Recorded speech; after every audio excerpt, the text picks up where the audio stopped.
Hello everyone, I am नवीन कुमार। और एक company है जो कि एआई का यूज़ करते हुए जो दूसरी ऑर्गेनाइजेशंस हैं उनको सर्विस प्रोवाइड करती है।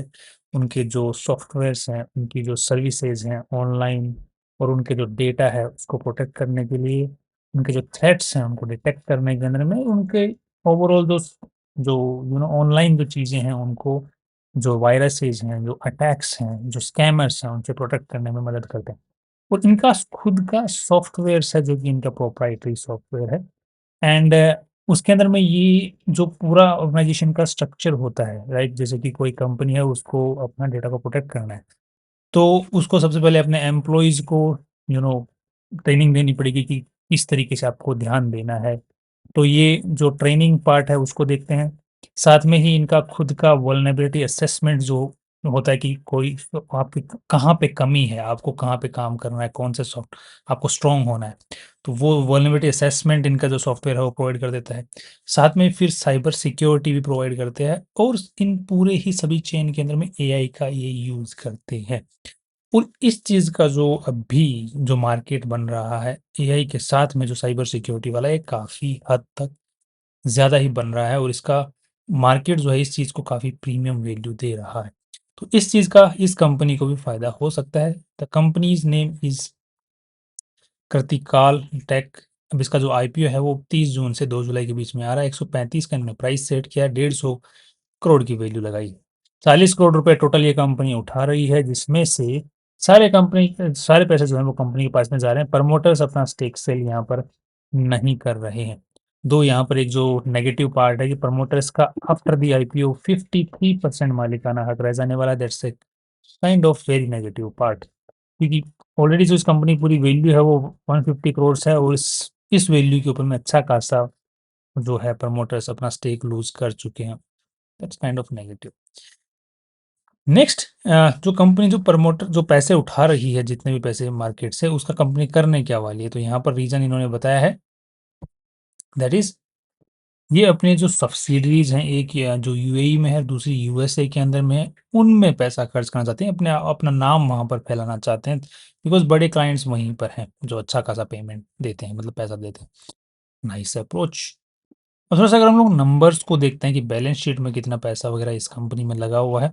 टोटल मिला के इस बैलेंस शीट की साइज़ है 30 करोड़। उसमें से जो इन्वेस्टर्स का साइज़ है, जो इन्वेस्टर्स का पैसा है, दैट इज़ 24 करोड़ रुपीज़ इस कंपनी में टोटल लगा हुआ है, जो कि इन्वेस्टर्स का पैसा है।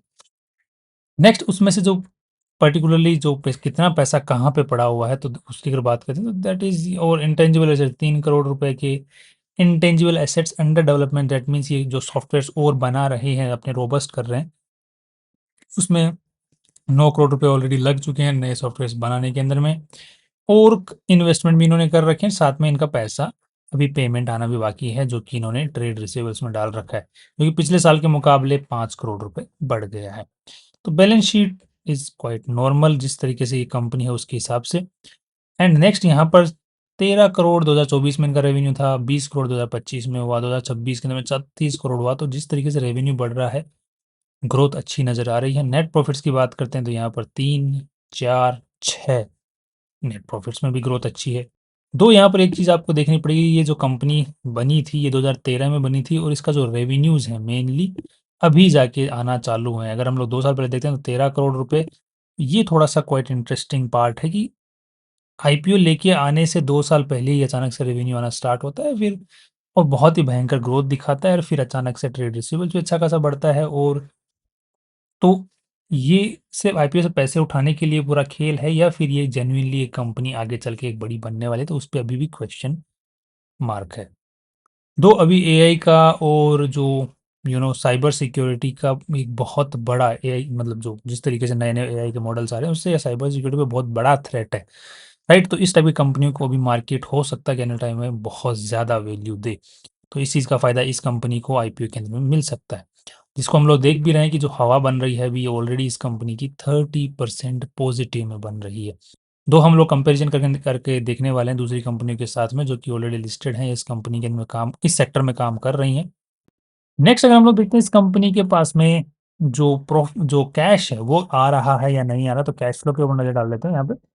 तो कैश फ्लो इज़ पॉजिटिव, और actually cash flow is positively positive.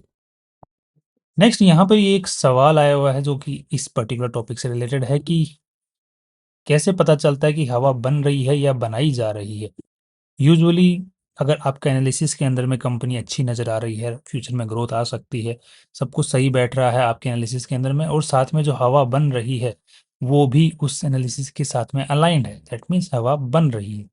और अगर एनालिसिस अपोज़िट डायरेक्शन में है, खराब है, कंपनी ऑलरेडी वैल्यू अच्छी खासी लग चुकी है, उसके बावजूद भी हवा अच्छी खासी बन रही है, इसका मतलब हवा बनाई जा रही है most probably. That's the only way I can think. Next ये कंपनी का जो लोगोज़ हैं काफ़ी जो थ्रेडकॉर्प, क्रांतिकाल, ये जो हैं आज के दिन रजिस्टर्ड देखने को मिल रहे हैं और अभी नहीं 2019 में इन्होंने अपने आप को रजिस्टर करवा लिया था। कंपनी जो प्रॉपर्टीज़ यूज़ करती है मोस्टली मोस्टली क्या सारी ही लीज़ के ऊपर में है आज के दिन और 2 कंपनी को प्रॉपर्टीज़ की ज़रूरत भी नहीं है, ओन करने की ज़रूरत नहीं है ऑब्वियसली।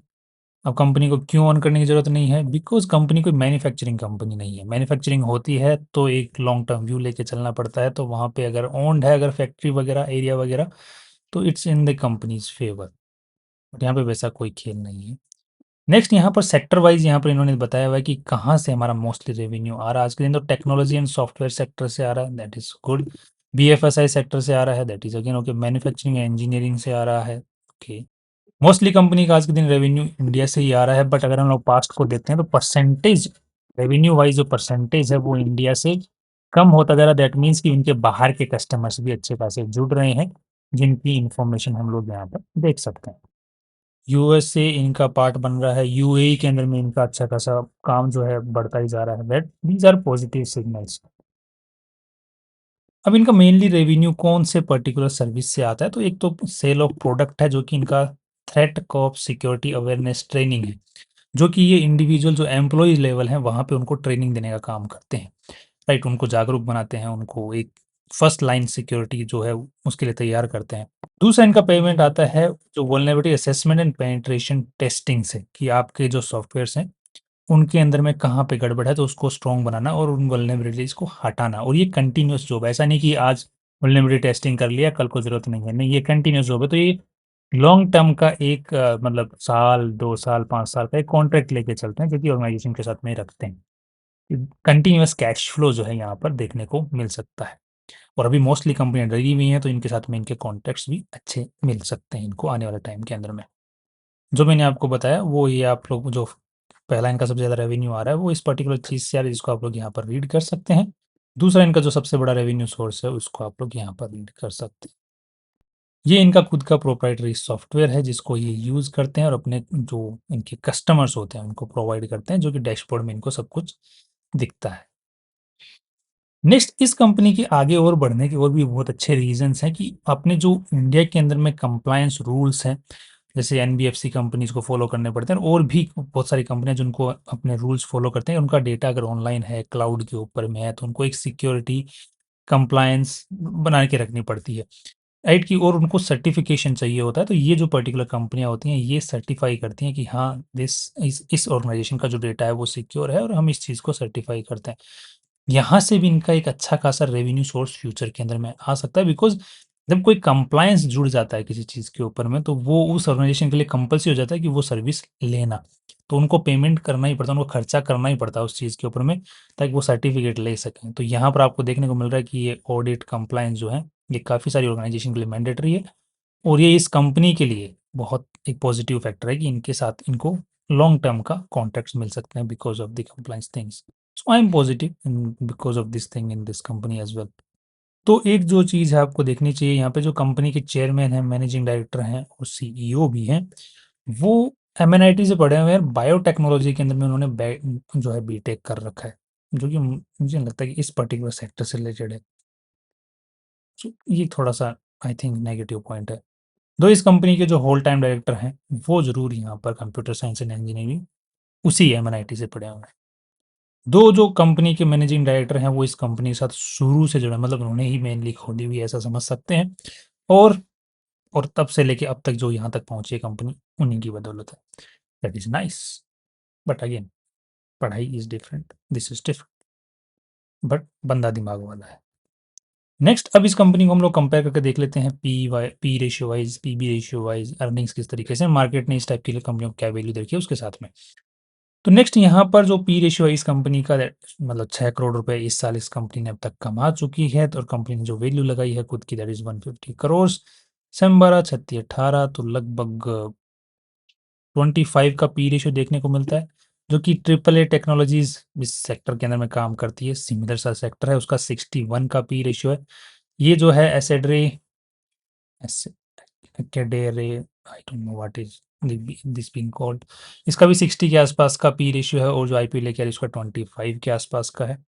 नेक्स्ट जो इसके अंदर में जो रेवेन्यूज के अंदर में ग्रोथ आ रही है वो किस तरीके से, तो यहाँ पर इसकी भी जो ग्रोथ है रेवेन्यू में, दो इतनी ज़्यादा नहीं है बट स्टिल इंक्रीजिंग ऑर्डर के अंदर में है और ठीक ठाक है। दो नेट प्रॉफिट ये कंपनी मुश्किल से निकाल पा रही है, अभी निकालना चालू किया है दो, दैट इज़ नाइस। दूसरा ट्रिपल ए टेक्नोलॉजीज की बात कर लेते हैं यहाँ पे, तो इसका जो रेवेन्यू है वो कंटिन्यूअसली यहाँ पर इंक्रीज होता हुआ नहीं दिख रहा है, जो ग्रोथ नहीं दिख रही है, but net profits are okay okay, because growth नहीं है तो नेट प्रॉफिट्स भी उसी के हिसाब से फिर रेवेन्यू के हिसाब से, अगर रेवेन्यूज कंसिस्टेंट है तो नेट प्रॉफिट घटते चले जाते हैं because of the rise in the expenses. तो कंपैरिजन ठीक ठाक है, मतलब इनमें ग्रोथ नहीं है, आईपीओ लेके आ रही है उस कंपनी में ग्रोथ अच्छी है। तो मोस्ट प्रोबेबली इन दोनों कंपनियों के मुकाबले अगर देखा जाए तो मार्केट इसको वैल्यू देना चाहिए और यहाँ से लगभग 30-40% के आसपास में या उससे भी ज़्यादा इंक्रीज इसको वैल्यू मिलनी चाहिए कंपेरेटिवली। नेक्स्ट यहाँ पर पीबी रेशियो वाइज वैल्यू देखते हैं तो 40 करोड़ कंपनी और उठा रही है और पहले से जो इसके पास में नेटवर्थ है that is around 24 crore rupees. So मोटा मोटा अगर हम लोग देखें तो 60 करोड़ तो सीधा ही हो गया। तो 6 12 36 18 तो लगभग 2.5 का पीबी रेशियो जिसको कंपेयर करते हैं तो इसका 8 का है एंड इसका 4 का है। तो इसके मुकाबले भी अगर देखा जाए तो इस पर्टिकुलर कंपनी को इनके कंपैरिजन के अंदर में आने के लिए भी लगभग यहाँ से 60 to 70% का इंक्रीज देखने को मिल सकता है। सो ओवरऑल अब देखा जाए तो इस जो आईपीओ जो दूसरी कंपटीशन में जो कंपनी है उनका जो प्रमोटर्स की होल्डिंग है वो कंटिन्यूअसली यहाँ पर डिक्रीज हो रही है, बट एफआईएज की होल्डिंग बढ़ रही है। ट्रिपल ए टेक्नोलॉजीज के अंदर में एसेड्रे के अंदर में अगर हम लोग चेक करने की कोशिश करते हैं तो प्रमोटर्स के पास में 75% स्टेक है, बट जो आईपीओ लेके आ रही है इसके पास में 53% आफ्टर द आईपीओ स्टेक रह जाने वाला है, तो that's kind of weak point from the promoter side. So जो फाइनल व्यू अभी कंपनी के अंदर में देखने को मिल रहा है based on this particular analysis, तो लिस्टिंग गेन की उम्मीदें हैं क्योंकि हवा भी अच्छी बन रही है, कंपेरेटिवली भी वैल्यू मिल सकती है, चांसेस है। शॉर्ट टर्म के अंदर में भी ये company this might move upward and long term के हिसाब से अगर देखा जाए तो ये जो अभी एआई का बबल है वो चल रहा है और साइबर सिक्योरिटी बहुत बड़ा कंसर्न है, तो लॉन्ग टर्म के अंदर में भी इस टाइप की कंपनियों को अच्छी वैल्यू मिल सकती है, there are high chances. So in this particular company if अगर हम लोग जो प्रमोटर साइड वाला जो है उस एंगल को दूर रख देते हैं, अगर जो शेयर होल्डिंग पैटर्न है उसको साइड में रख देते हैं, तो I am positive in this company in the listing gain in the shorter term and in the longer term as well, looking at this limited analysis. That's all from my side. कल फिर मिलते हैं नए video से, finally C you tomorrow.